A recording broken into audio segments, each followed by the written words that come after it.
Praise the Lord. Welcome to kids Bible school. Hello kids, ఎలా ఉన్నారు అందరూ? ఈరోజు మన పాఠాన్ని స్టార్ట్ చేసుకుందామా? ఈరోజు మనం నేర్చుకోబోయే పాఠము కానా అను ఊరిలో వివాహము.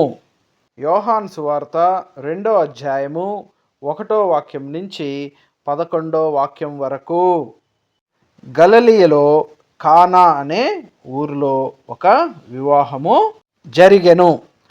ఆ వివాహానికి యేసు తల్లి అయినటువంటి మరియా వెళ్ళి అక్కడ ఉండెనన్నమాట. అప్పుడు యేసుతో పాటు ఆయన శిష్యులను ఆ వివాహమునకు పిలువబడిరి. అంటే యేసుని ఆయన శిష్యుల్ని కూడా ఆ వివాహమునకు అంటే ఆ పెళ్లి ఇంటి వారు పిలిచారనమాట. సో యేసును అతని శిష్యులు కూడా ఆ వివాహానికి వెళ్ళారు.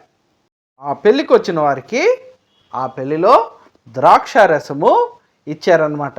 అయితే కొద్దిసేపటి తర్వాత ఆ ద్రాక్షారసం అయిపోయేటప్పటికి ఆ పెళ్ళి నిర్వహించే వారు చాలా కంగారుగా ఉన్నారనమాట. అప్పుడు యేసు తల్లి ఆ మరియ వచ్చి యేసు దగ్గర ఆ విషయాన్ని చెప్పిందనమాట.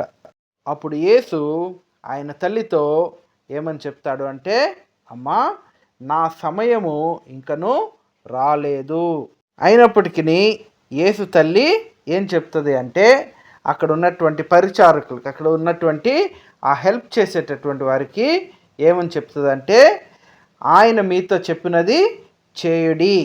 అంటే యేసు మీతో ఏం చెప్తాడో ఆ పని మీరు చెయ్యండి. అప్పుడు యేసు ఆ పరిచారకులతో అక్కడ ఉన్నటువంటి 6 రాతి బాణలు, అంటే ఆ పెద్ద పెద్ద కుండలు అన్నమాట, ఆ బాణల నిండా నీళ్లు నింపండి అని చెప్పి యేసు ఆ పరిచారకులతో, ఆ పనిచేసే వారితో, ఆ సహాయం చేసే వారితో చెప్తాడనమాట. అప్పుడు వారు ఏం చేస్తారంటే ఆ 6 రాతి బాణల్లో అంచులు మట్టుకంటే ఫుల్ అయిపోయేంత వరకు నీళ్లు నింపుతారనమాట.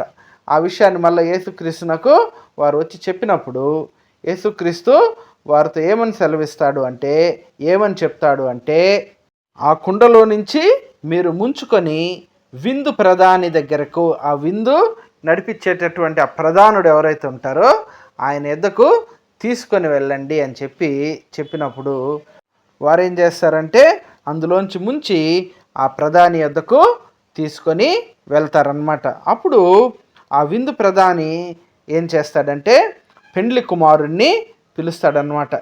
పిలిచి ప్రతివాడు మొదట మంచి ద్రాక్షారసం పోసి జనులు మత్తుగా ఉన్నప్పుడు జబ్బు రసమును పోయిను. అంటే ప్రతి పెళ్ళిలో ఏం జరుగుతుందంటే ఫస్ట్ మంచిగా ఉన్న ద్రాక్షారసము వచ్చిన వారందరికి పోసి వారు ఆ ద్రాక్షారసం బాగా తాగి మత్తుగా ఉన్నప్పుడు జబ్బు రసము పోస్తారు కదా.